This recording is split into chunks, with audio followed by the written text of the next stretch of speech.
Friends, एक बार फिर से मैं आप सभी का स्वागत करता हूँ आपकी क्लासेस, अपनी क्लासेस, टिकटॉक क्लासेस। ठीक है।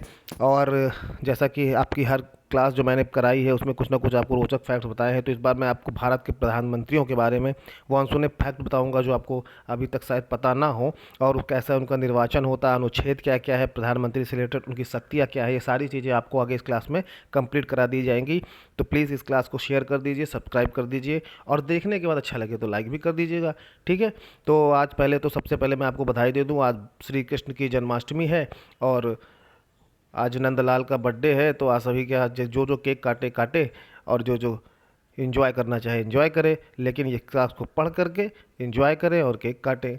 मेरी तो यही गुजारिश है। तो ठीक है, आइए क्लास को शुरू करते हैं।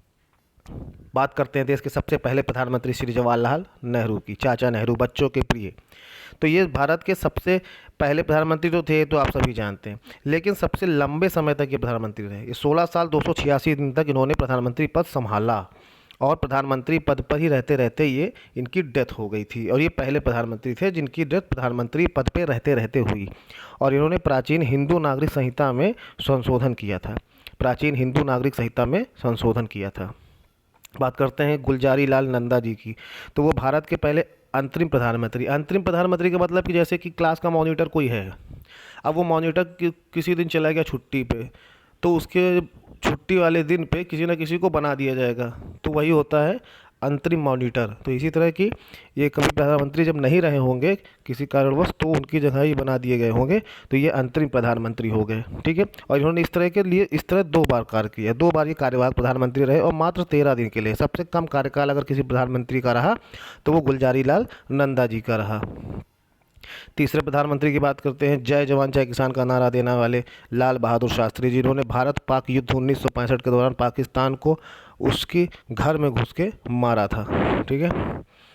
और बात करते हैं चौथे प्रधानमंत्री इंदिरा गांधी की। इनके बारे में मैंने आपको पिछली क्लास में आपातकाल बता भी दिया था, कैसे लगा, क्यों लगाया था इन्होंने। तो ये देश की पहली महिला प्रधानमंत्री सभी जानते हैं। इनको मिलेनियम की महिला यानी कि सदी की महिला का नाम दिया गया था, सदी की महिला का नाम दिया गया था। भारत रत्न पाने वाली ये पहली महिला है भारत में। और बांग्लादेश की तरफ से भी इनको बांग्लादेश स्वाधीनता सम्मान मिला था, बांग्लादेश स्वाधीनता सम्मान मिला था। मोरारजी देसाई की बात करते हैं। मोरारजी देसाई, जैसे कि आज आप देख रहे होंगे राष्ट्रपति अमेरिका के हैं जो बिडेन, तो जो बिडेन सबसे ज़्यादा उम्र वाले राष्ट्रपति हैं जिन्होंने पद को संभाला है। तो उसी तरह मोरारजी देसाई थे भारत में सबसे ज़्यादा उम्र वाले प्रधानमंत्री थे। 81 साल की उम्र में ये जो है प्रधानमंत्री बने थे, और इन्होंने बिना इस्तीफा दे दिया अपना कार्यकाल पूरा भी किया था, अपना पूरा कार्यकाल पूरा भी किया था। अभी जो बिडेन क्या है, अफगानिस्तान में जिस तरह के हालात हैं, तालिबान ने जो वहाँ पे गदर मचा रखी है, और उसके कारण इनको, जो बिडेन को बहुत क्रिटिसाइज़ किया जा रहा है, क्योंकि वहाँ पे केवल कत्लेआम हो रहा है और लोग मारे जा रहे हैं, तो लोग इनको ही उसका कारण समझ रहे हैं। तो पूरे विश्व में बड़ा क्रिटिसाइज़ किया जा रहा है, आलोचना हो रही है इनकी, जो बिडेन की। जो बिडेन से आते हैं वापस मोरारजी देसाई पे। इनको एक पुरस्कार मिला था जो पूछ सकता है क्वेश्चन, और पूछा भी गया है, निशान पाकिस्तान पुरस्कार किस प्रधानमंत्री को दिया गया था, तो वो दिया गया था मोरारजी देसाई को। और ये निशान पाकिस्तान है क्या, ये पाकिस्तान का सर्वोच्च नागरिक पुरस्कार है, जैसे भारत में भारत रत्न होता है वैसे। मोरारजी देसाई ने इंदिरा गांधी ने जो आपातकाल लगाया था उसको औपचारिक रूप से समाप्त कर दिया था। चौधरी चरण सिंह, ये एक ऐसे प्रधानमंत्री थे जो कभी संसद ही नहीं गए।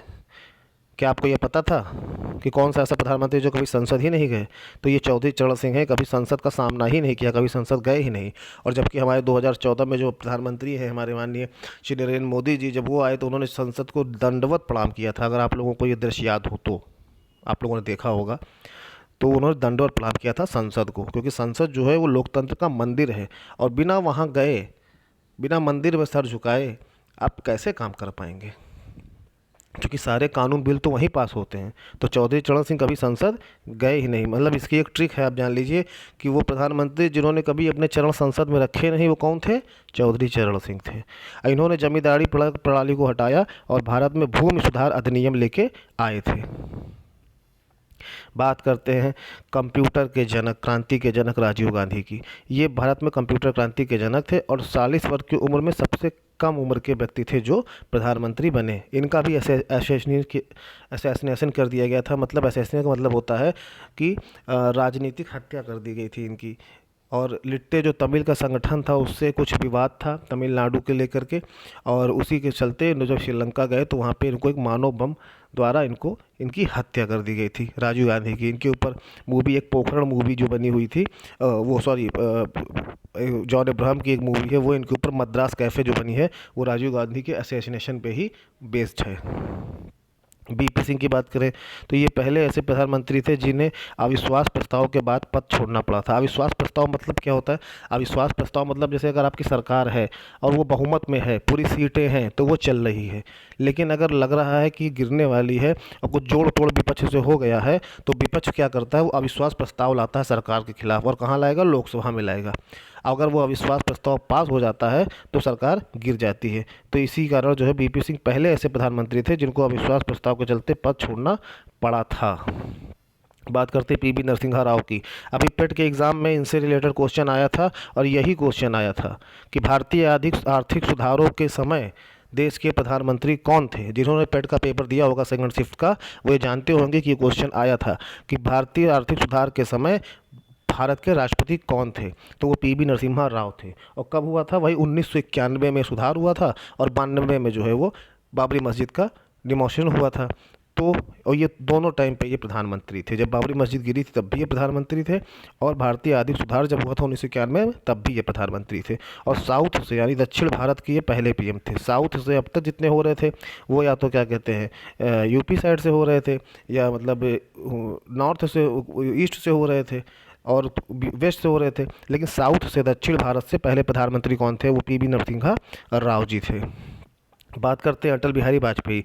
ये वो टॉपिक है, ये वो प्रधानमंत्री है जिनसे क्वेश्चन एग्जाम में आया है, और इन्हीं से ज़्यादा से ज़्यादा 100% आने के चांसेस हैं। तो इनके बारे में मैं थोड़ा डिटेल में आपको बताता हूँ कि सबसे छोटे कार्यकाल के पीएम थे। 13 दिनों में इनकी सरकार गिर गई थी। अगर आपको याद हो, आरिफ मोहम्मद खान भाजपा के एक सांसद थे, और जब मायावती ने सपोर्ट देने की बात तो की थी भाजपा ने, लेकिन ऐन मौके पर उन्हीं के एक मत, जो आरिफ मोहम्मद खान जी जो इस वक्त केरल के राज्यपाल हैं और बहराइच से सांसद थे, उनके एक मत के कारण जो है उन्होंने वोट नहीं दिया, और सरकार अटल बिहारी वाजपेयी जी की गिर गई। ठीक है, तो 13 दिन की सरकार थी। और भारत पाक से रिश्तों को सुधारने की इन्होंने पहल की थी। समझौता एक्सप्रेस अगर आपको याद हो तो इन्होंने ही चलवाई थी। उसके बाद प्रधानमंत्री के तौर पर, ये इंपॉर्टेंट है, कार्यकाल को पूरा करने वाले पहले गैर कांग्रेसी प्रधानमंत्री रहे। मतलब 5 साल का पूरा जो कार्यकाल एक बार इन्होंने जो पूरा किया था, उसमें इन्होंने जो है ये पहले गैर कांग्रेसी प्रधानमंत्री रहे जिन्होंने 5 साल का कार्यकाल पूरा किया था। अब आपको एक चीज़ बता दो, भारत में संचार क्रांति का जनक तो राजीव गांधी को ही माना जाता है।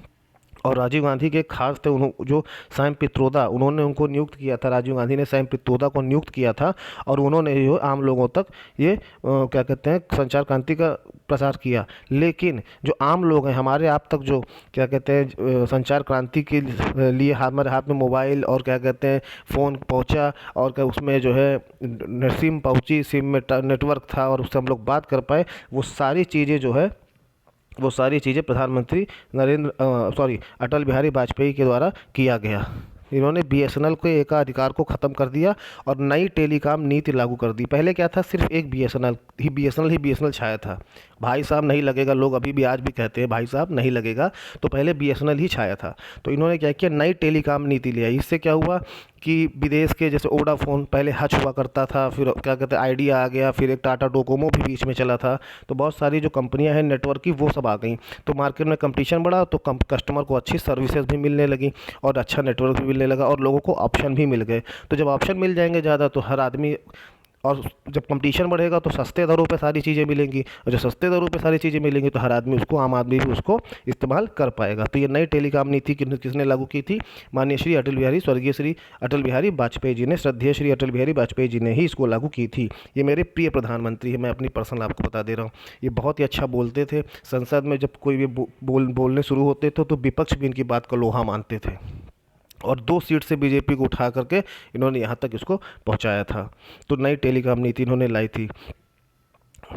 और आगे बात करते हैं, एक चीज़ और बहुत इंपॉर्टेंट है, जैसे कि आज जो आप देख रहे हैं कि जो मुफ्त शिक्षा देने का जो अभियान चल रहा है, ये 6 से 14 साल के बच्चों को ये इनके ही कार्यकाल में शुरू किया गया था। 2000 और 2001 में इन्होंने ये स्कीम लागू की थी, जिसके चलते जो बच्चे बीच में पढ़ाई छोड़ देते हैं और बच्चों की संख्या में कमी हो जाती है, तो उसको इन्होंने ख़त्म करने के लिए मुफ्त शिक्षा अभियान देने का योजना जो है ये वाजपेयी जी ही लेकर के आए थे। ठीक है। और इस मिशन से वाजपेयी जी का इतना लगाव था कि स्कूल चले हम वाली जो थीम लाइन थी, स्कूल चले हम, ये स्कूल चले हम जो थीम लाइन थी, अगर आप थोड़ा सी याद हो आपको, तो ये पहले बहुत बड़ा पहले गाना टीवी पे आता था, स्कूल चले हम, स्कूल चले हम, तो पढ़ लिख लिख पढ़ो होशियार अकल पढ़े, तो ऐसे कुछ था, मुझे जहाँ तक हल्का याद आ रहा है, तो उसमें स्कूल चले हम वाला ही था। और वो थीम जो थी इन्होंने खुद अपने हाथों से लिखी थी, और बहरहाल लिखते तो सबसे अच्छा थे, बहुत बड़े कवि थे, तो इन्होंने वो चीज़ लिखी थी, स्कूल चले हम थीम। शायद ही आपको ये बात पता हो। बात करते हैं अटल जी के नाम पे क्या क्या है, थोड़ा करंट में भी इसमें सवाल आ सकता है। तो अटल जी के नाम पर अभी क्या क्या है, जो रोहतांग सुरंग है उसका नाम बदल के अटल सुरंग कर दिया गया है। राजस्थान, मध्य प्रदेश और उत्तर प्रदेश को जोड़ने वाली 6 लेन का जो चंबल एक्सप्रेस वे हाईवे है उसका नाम अटल बिहारी वाजपेयी के नाम से कर दिया गया है, और ये मध्य प्रदेश सरकार ने इसकी घोषणा की है। उसके बाद आप लखनऊ में अगर रहते हैं तो लखनऊ में जो हजरतगंज चौक है, हजरतगंज एक चौराहा था, उसका नाम बदल करके अटल चौक कर दिया गया है, अटल चौक कर दिया गया है।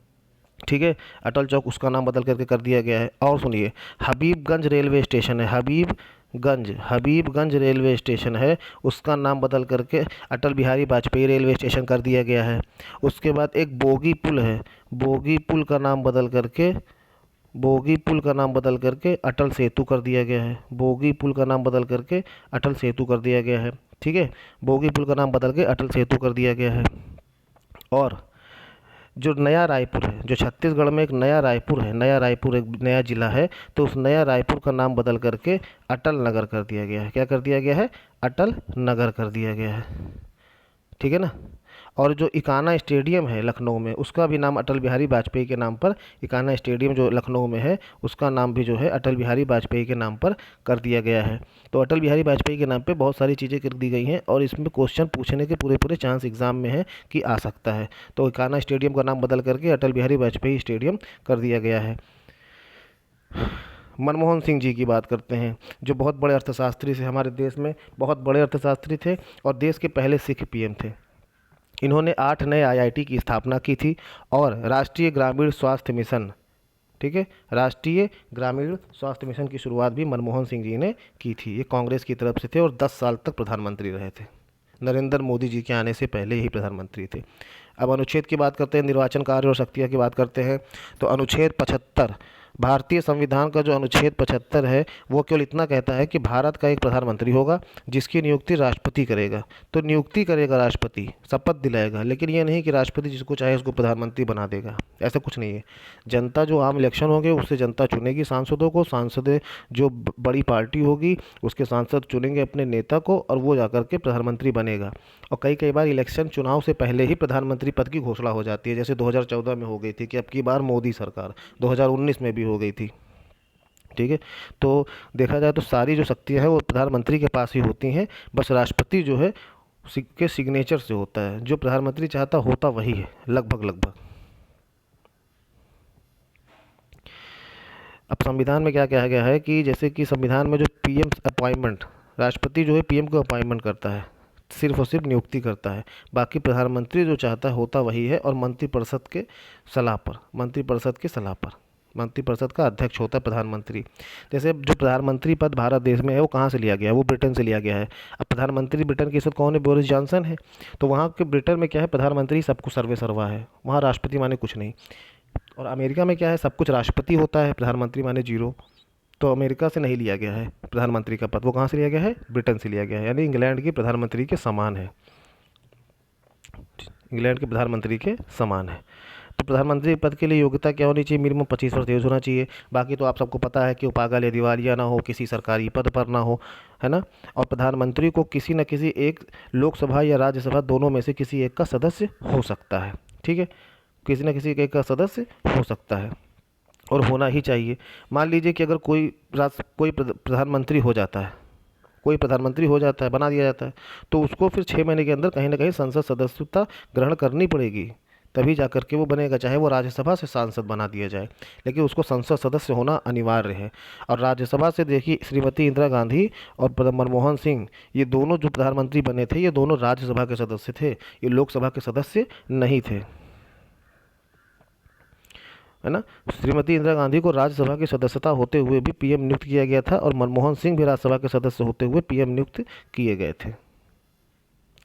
पीएम के कार्य और अधिकार जान लेते हैं। पीएम के कार्य और अधिकार को हम समझ लेते हैं। तो पीएम का कार्य और अधिकार ये है कि पीएम जो है मंत्रिपरिषद के प्रति उत्तरदायी होता है, उसका निर्माता होता है, मंत्रिपरिषद को चलाता है, मंत्रिपरिषद को जिंदा रखता है।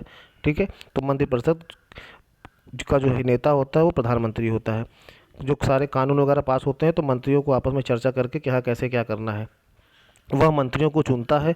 और अब मंत्रियों को चुनता है कि कौन किस तरह का मंत्री होगा, किसको क्या कार्य मिलेगा, ये भी काम क्या कहते हैं प्रधानमंत्री का होता है। इसीलिए प्रधानमंत्री को मंत्रिपरिषद के जन्म, जीवन और मृत्यु तीनों का केंद्र बिंदु कहा जाता है। जन्म, जीवन और मृत्यु तीनों का केंद्र बिंदु कहा जाता है। पीएम की सिफारिश पर क्या होता है, राष्ट्रपति जो है वो लोकसभा को विघटित करके नए निर्वाचन की सूचना जारी करता है। अगर पीएम चाहे तो संसद भंग हो सकती है राष्ट्रपति के कहने द्वारा और नए इलेक्शन की अधिसूचना जारी हो सकती है। और 1970 में पहली बार उस टाइम के प्रधानमंत्री ने ये चीज़ की थी कि संसद भंग करवा करके नया चुनाव करवा दिया था। प्रधानमंत्री की स्थिति के बारे में आप जानिए कि जैसे फर्स्ट एमोंग इक्वल, और प्रधानमंत्री को जो है वो मून एमोंग द स्टार भी कहा जाता है, मतलब तारों के बीच का इकलौता चांद। मतलब जितने मंत्री हैं और सब लोग हैं वो सब तारे हैं, और प्रधानमंत्री कौन है, वो हमारा चांद है। तो वो चांद ये होता है। इस इंग्लैंड के प्रधानमंत्री के संबंध में कहा जाता है कि वो सूर्य है जिसके चारों तरफ मंत्रिपरिषद के लोग परिक्रमा करते हैं। इसी तरह जो प्रधानमंत्री है एक तरह समझिए कि वो एक चांद है, रात में चांद है और सारे तारों के बीच में वो चांद है, और दिन में क्या है, सूर्य है जिसके चक्कर सब लोग लगाते हैं। भारत में प्रधानमंत्री की भी यही स्थिति है। सुविधाएं भारत को क्या क्या मिलती है, सुविधाएं जो है प्रधानमंत्री को मिलती है एसपीजी सुरक्षा। एसपीजी सुरक्षा अभी नहीं मिलती, एसपीजी सुरक्षा शुरू से नहीं थी। एसपीजी सुरक्षा कब आई, जब इंदिरा गांधी जी पे हमका मर्डर हो गया तब जो है एसपीजी सुरक्षा लाई गई।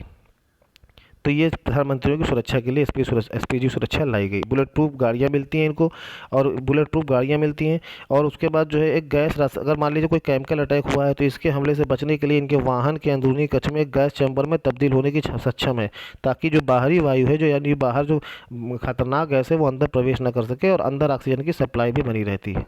ठीक है, और जैमर वगैरह भी ये सब लगा रहता है। तो बात करते हैं फिर से अनुच्छेद 74 जो इंपॉर्टेंट है, पूछ सकता है। तो अनुच्छेद 74 क्या कहता है कि प्रधानमंत्री मंत्रिपरिषद का प्रधान होता है। और अनुच्छेद 75 क्या कहता है कि प्रधानमंत्री राष्ट्रपति द्वारा नियुक्त किया जाएगा। प्रधानमंत्री राष्ट्रपति द्वारा नियुक्त किया जाएगा। तो उम्मीद है आपको प्रधानमंत्री से रिलेटेड जो पुराने प्रधानमंत्री उनके बारे में भी आपको सारी चीज़ पता चल गई। प्रधानमंत्री के कार्य क्या है, प्रधानमंत्री से रिलेटेड वो अनुच्छेद कौन से हैं जो एग्ज़ाम में आ सकते हैं। तो आपको अगर ये क्लास अच्छी लगी हो तो प्लीज़ इस क्लास को शेयर करें, सब्सक्राइब करें हमारे चैनल को, और ज़्यादा से ज़्यादा अपने दोस्तों से और अपने मित्रों से, अपने घर वालों से इसको करवाएं, ताकि मेरी जो बातें हैं वो और लोगों तक पहुँचे, और उन लोगों का भी अगर हो सके तो भला हो और मेरा भी भला हो। ठीक है, तो फिर से मिलते हैं आपको आपकी अगली क्लास में। तब तक के लिए मुझे इजाज़त दीजिए। Till then bye bye, thank you, जय हिंद, जय भारत।